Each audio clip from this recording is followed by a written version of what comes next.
Estamos recibiendo una vez más al doctor, virólogo, investigador, docente de la Facultad de Ciencias de la Universidad de la República. Pone la mañana en camino, Santiago Mirazo. Hola Santiago, buen día, bienvenido. ¿Qué tal, Alejandro? Un gusto acompañarte. Gracias, gracias. El gusto es absolutamente nuestro y también el agradecimiento. Yo contaba más temprano, a propósito del anuncio de tu visita, que ayer se llevaron a cabo bajo la consigna Jornadas de Actualización del Instituto de Higiene, viruela del mono, qué sabemos y qué no. Esta actividad incluyó a, bueno, distintos expertos del Departamento de Bacteriología de la Universidad de la República, pero también de, qué sé yo, de académicos, por ejemplo, de Portugal, de Estados Unidos, eh, naturalmente el Ministerio de Salud Pública de nuestro país, y también estuviste vos, a cuyo, digamos, bajo la consigna Biología viral y evolutiva del virus de la viruela del mono, y me gustaría en ese contexto entonces justamente hacerme cargo de la consigna y preguntarte, bueno, y de la viruela del mono, estimado, ¿qué sabemos ya y qué aún no sabemos? Bien, esa breve paréntesis, Ale, antes de contestarte la pregunta, esa jornada de ayer fue realmente un éxito y después te vamos a compartir la audiencia, la que esté interesada pueda escucharla con tranquilidad. Bueno, ¿qué sabemos? No es un virus nuevo, eso es claro. La viruela del mono es detectada en el año 58 en Europa, pero fue circunstancial porque fue en monos en cautiverio que había sido importado desde África, desde la República del Congo. Y en el Ujú. 70 aparecen los primeros casos en la República del Congo, inmediatamente después en Liberia y Nigeria empiezan a aparecer otros casos más. Fue el primer gran, digamos, descubrimiento de la viruela del mono que permaneció confinada a África desde el 70 hasta el 2003, que aparece el primer brote en Estados Unidos a raíz de la importación de roedores desde África hacia Estados Unidos. Eso generó un brote de 50 personas. Es decir, que es una zoonosis, una enfermedad que se transmite desde animales a humanos. Hasta este brote 2022 no era una zoonosis frecuente, realmente los reportes eran raros, pero desde hace 30 años a esta parte, África empezó a tener un aumento de la incidencia de los casos, que fue la primera alerta que no supimos ver justamente porque estaba confinado a África, pero lo cierto es que África empezó a aumentar el número de casos de forma dramática en los últimos 30 años, hasta llegar al 2017, cuando hubo un cambio claro en la epidemiología viral y el virus aprendió, entre comillas, o sea, evolucionó y adquirió la capacidad para, además de transmitirse entre animales a humanos, transmitirse entre humanos. Entonces, esa facilidad le permitió al virus generar brotes afuera de África, particularmente en Reino Unido, en Israel y en Singapur entre los años 2018 y 2020.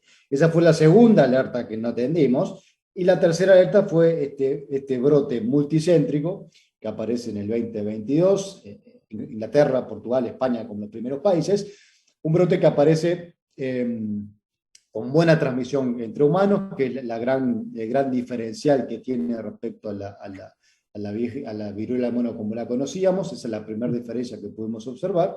Y además es una enfermedad que hoy es predominante, hay un sesgo claro, es predominante en hombres. Si bien en África la enfermedad estaba distribuida en forma equitativa, digamos, entre hombres y mujeres, hoy la enorme mayoría de los casos, más del 98%, son hombres, y particularmente la gran mayoría de esos hombres son además hombres que tienen sexo con hombres. Entonces, hoy la enfermedad está focalizada en ese grupo. Estamos tratando de entender por qué, si bien obviamente, huelga decirlo, que es una infección que puede afectar a cualquier persona, y ya incluso estamos viendo casos de niños en Europa, Estados Unidos, a medida que el brote se expande. Entonces, si ves una enfermedad que no es de transmisión sexual, porque puede transmitirse sin que haya un vínculo sexual, la interacción entre humanos, entre piel contaminada con esas lesiones típicas de viruela, hace que sea una infección que se la considere transmisión sexual porque tiene que haber un contacto estrecho entre los cuerpos para que haya contagio. Eso es lo que sabemos hasta hoy. El virus ha evolucionado, ha cambiado, ha mejorado su capacidad de transmitirse entre humanos y la gran mayoría de los casos está focalizado en esa población, hoy, en este momento de brote, ¿vale? Y eso va a ir cambiando, evidentemente. Y lo otro importante es que tiene una muy reducida letalidad. ¿Sí? De 50.000 casos que tenemos aproximadamente, solamente se han identificado 15 fallecimientos en todo el mundo. A ver, Santiago, un montón de cosas que has dicho que me parece que merecen que se repitan o por lo menos que se subrayen para que al público les quede claro. Algunas me parecen algunas dudas razonables. El sesgo de que esta es una enfermedad muy masculina con relación a lo femenino es inocultable, es innegable, ¿verdad? Sí, sí, es claro, es claro. La enorme mayoría de los casos, más del 95% de los casos son hombres, y de ese porcentaje, la enorme mayoría, más del 90%, son hombres que tienen sexo con hombres, pero esto es absolutamente circunstancial, digamos, deriva de cómo se originaron los brotes. Digamos, son brotes que se generan en poblaciones, en comunidades donde los vínculos sexuales son mucho más densos, mucho más dinámicos. Entonces, los brotes originales fueron en esas poblaciones. Aún así, Ya estamos viendo que se está abriendo, digamos.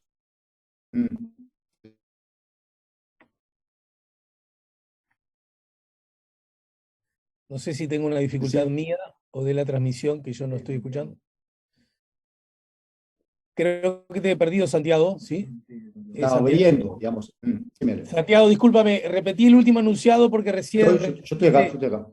recién se entrecortó la transmisión y no logramos escucharte el último No, enunciado que señalabas.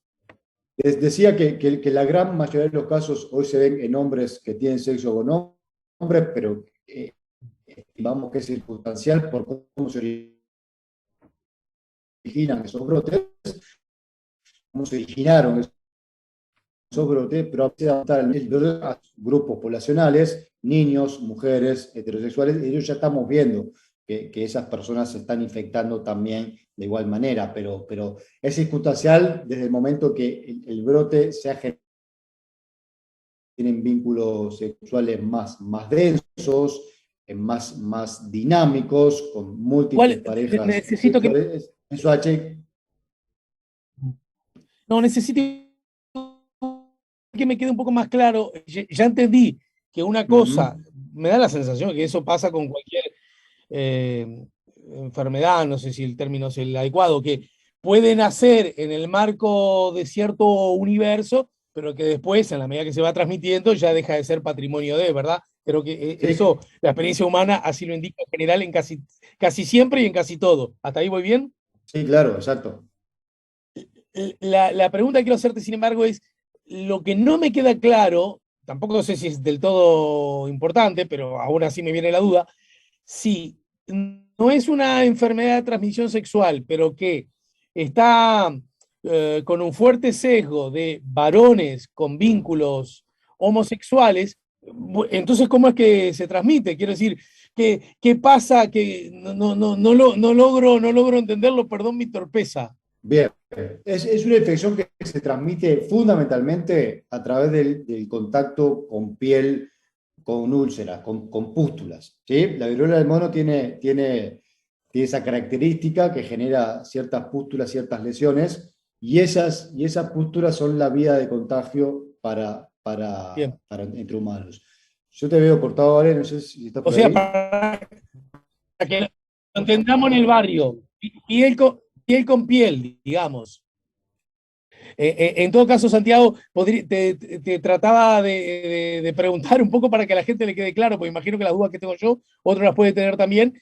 Digamos que el asunto, la clave es la piel con la piel, el roce, el encuentro, el abrazo, la cercanía, la caricia, por ahí puede ser. Exactamente, no tanto la caricia, pero sí el roce, el abrazo de pie. Y volviendo al origen, ¿por qué se manifiesta? ¿Tiene alguna dificultad en la conexión, Santiago? porque nosotros ahora mismo estamos saliendo al aire, ¿verdad? Por lo tanto, si estamos saliendo al aire, significa que la conexión, en el canal YouTube, la Ahí, conexión. A ver, ahora, Sandy, ahora te ahora estamos, recuperamos. está ahí. Eh, Bien, Contaba Ale ese sesgo que vemos en esa población deriva por cómo se originaron los brotes en Europa. En todos los casos se originaron en esas poblaciones, ese grupo poblacionales. Entonces, hoy lo vemos concentrados ahí, pero ya se empieza a expandir hacia otros grupos. La vía de contagio es fundamentalmente a través del contacto con lesiones, ¿sí? Con las pústulas de viruela del mono, es prácticamente la ruta principal de contagio. Si bien hay evidencias, empiezan a aparecer evidencias que también podría contagiarse a través del semen o secreciones vaginales. Entonces, el íntimo contacto con la piel lesionada o con la ropa de cama contaminada puede ser una vía de contagio adicional para la viruela del mono. Por eso, ningún grupo poblacional está exento y puede ser infectado bien, naturalmente, como ya está pasando.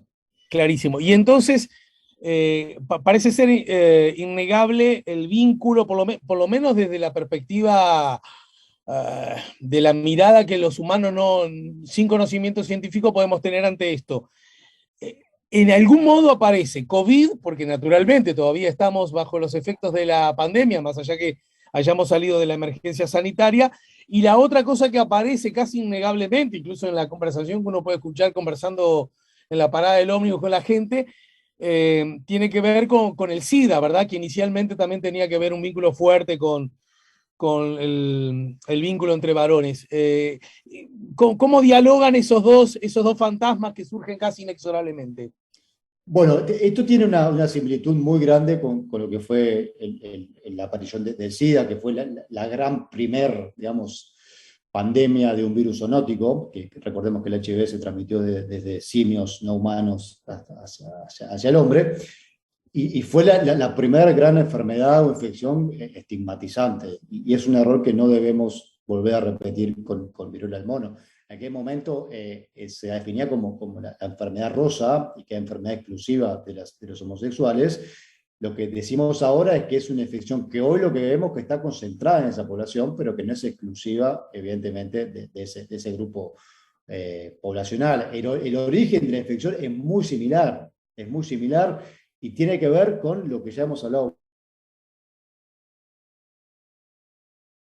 cómo el hombre ha intervenido de forma negativa en el medio ambiente, cómo ha generado esas rupturas de equilibrios en el cual han aumentado las interacciones con fauna silvestre. La fauna silvestre es la fuente de los grandes virus zoonóticos con capacidad de convertirse en virus epidémicos y pandémicos. De hecho, el brote de Nigeria en 2017, que yo le comentaba hace un ratito, que fue la gran primera alerta, digamos, de que algo estaba pasando, tuvo que ver, por ejemplo, con múltiples saltos zoonóticos independientes en un mismo país, a través de la interacción con animales, roedores particularmente, por ejemplo, la deforestación, por ejemplo, la generación de campos para cultivo, para producción animal, para atender la demanda de proteína en una región obviamente muy desfavorecida respecto a la disponibilidad de alimentos. Entonces, este tipo de conductas humanas que derivan de la necesidad hace que la otra cara de la moneda tengamos este tipo de eventos, que el HIV fue el primero, el COVID es otro, el coronavirus es otro virus zoonótico que se genera también por intervención del hombre, en este caso a través de la captura de animales silvestres para venta en mercados húmedos como el de Wuhan y para consumo de las personas. Y lo mismo pasa con esta viruela de mono. Son tres agentes zoonóticos, un poco para redondear la respuesta, tres agentes zoonóticos que tienen casi un origen calcado en regiones muy desfavorecidas, en el cual la ruptura de esos equilibrios son mucho más marcados que en países con medianos o altos ingresos, en los cuales todavía no estamos viendo esa necesidad de atravesar tan violentamente esas barreras y romper esos equilibrios. Estoy citando como fuente Diario El País, que da cuenta, esto es de hace 2 días, hay 4 casos confirmados de viruela del mono en Uruguay. Esa es la información que vos también tenés, Santiago. Exacto, sí. Hay 4 casos y más de 40 descartados. Bien, me quedo, digamos, me llevo a casa que esta es una enfermedad que no es de transmisión sexual, por ende es una enfermedad que, si bien luce aún consejos todavía muy fuertes entre hombres y hombres con prácticas homosexuales, en todo caso es una enfermedad que puede afectar a cualquier persona, ¿no es cierto? Exactamente, y ya estamos viendo que eso es así, y me parece importante el mensaje, Ale, que diste primero respecto a que no se la considera una enfermedad de transmisión sexual. Esto inmediatamente nos lleva a la idea de que el preservativo no previene la infección por la viruela del mono, esto hay que tenerlo claro. Y en todo caso, que es una enfermedad que, para decirlo en lenguaje criollo, no te mata. Como toda infección viral, tiene de tener una infección más severa o grave. Pero como son, por ejemplo, inmunodeprimidos e incluso mujeres embarazadas y niños que suelen tener una enfermedad más grave. Pero en general tiene una letalidad muy reducida. Repito, de 44.000 casos que tenemos reportados hoy, solamente hemos tenido 15 fallecimientos en condiciones donde realmente había un escenario epidemiológico, sanitario de esas personas que fallecieron que promovieron esa muerte por viruela del mono, pero no es una enfermedad que tenga una elevada letalidad, no, en absoluto. ¿Y qué pasa con la prevención en general y qué pasa con la vacuna en particular? Y muy particularmente, pregunta Eduardo en el chat del canal YouTube, ¿y qué pasa con los vacunados contra la viruela? Bueno, dos temas importantes. Respecto a la prevención, no tenemos vacunas disponibles, no la vamos a tener por un buen tiempo, sobre todo para personas, para digamos, vacunación universal. Sí habrá vacunación seguramente para personal de salud que esté expuesto y vacunación para, llama profilaxis post-exposición. O sea, aquellos casos positivos, los contactos de esos casos positivos podrán ser vacunados en un periodo de 4 días post el contacto. Se llama prevención en estrategia de anillo, es decir, sobre el contacto positivo, vacunar el círculo más de contactos más cercano. Esa va a ser seguramente la estrategia de vacunación que el mundo lleva adelante. Entonces, cuanto a prevención, hoy estar muy atento a los síntomas que comienzan con un cuadro pseudogripal, que puede tener inflamación de ganglios, que a su vez, si está asociada a una conducta de riesgo, entonces ahí sí puede ser un cuadro sospechoso de viruela del mono y la persona debe consultar para descartarlo. Fundamentalmente tener en cuenta que no todo cuadro pseudogripal puede ser viruela del mono, sino que tiene que estar acompañado con una conducta de riesgo en los últimos 20 días. El periodo de incubación máximo de la enfermedad son 20 días, con una media de una semana. Es decir, que en esos 20 días, si hubo conducta de riesgo y además tengo un síndrome pseudogripal, bueno, tengo que consultar para descartar viruela del mono. Respecto a la vacunación de viruela, es una vacunación que en Uruguay se dejó de aplicar en el 77, y es una de las razones que se hipotetiza que puede estar detrás de este rebrote de viruela del mono, justamente es ese debilitamiento del escudo de la vacunación contra la viruela, porque la vacuna de viruela tiene protección cruzada contra muchos virus muy similares a la viruela, entre ellos el virus de la viruela del mono. Entonces, más de 40 años después que se deja de vacunar, sobre todo en países donde no fue vacunación universal, como en muchos países de África, esa puede ser la razón, y como sugiere el oyente, y yo coincido, detrás de esta emergencia del virus, creo que improbable, la emergencia de la viruela original. Pero sin duda, una de las razones que está detrás de esta emergencia es justamente el cese de la vacunación contra viruela ya por el 77 en el país. Y entonces, para terminar por hoy con relación a este tema, ¿qué tenemos que hacer los ciudadanos del planeta en general, vamos, y los de Uruguay en particular, con relación a este asunto? Estar atentos a los síntomas. En caso de tener síntomas compatibles o que uno sospecha que puede tener viruela del mono, hoy tenemos solamente 4 casos en Uruguay, la situación obviamente no amerita preocupación, no amerita mayores medidas, claramente, pero en el caso que el brote empiece a tener un poco más de cuerpo, mayor número de casos, hay que estar atentos a cualquier sintomatología que pueda ser compatible, derribar mitos y consultar cuando sea necesario. Si hubo conducta de riesgo, bueno, hubo conducta de riesgo y voy a consultar de todas maneras, porque esa es la única manera, Ale, que tenemos de contener eventuales brotes, que es una enfermedad mucho más controlable, yo lo decía ayer, mucho más controlable que lo que es COVID, porque la forma de transmisión que tiene el virus es mucho más directa y los contactos pueden ser rastreados y localizados mucho más rápidamente y confinados que si hablamos de una infección de transmisión aerógena, como es coronavirus o transmisión a través de los aerosoles. Entonces, en resumen, estar atentos a cualquier tipo de síntoma, evitar conducta de riesgo, pero eso corre para cualquier tipo de infección, particularmente la de transmisión sexual, y consultar. La base es consultar para evitar la propagación del brote.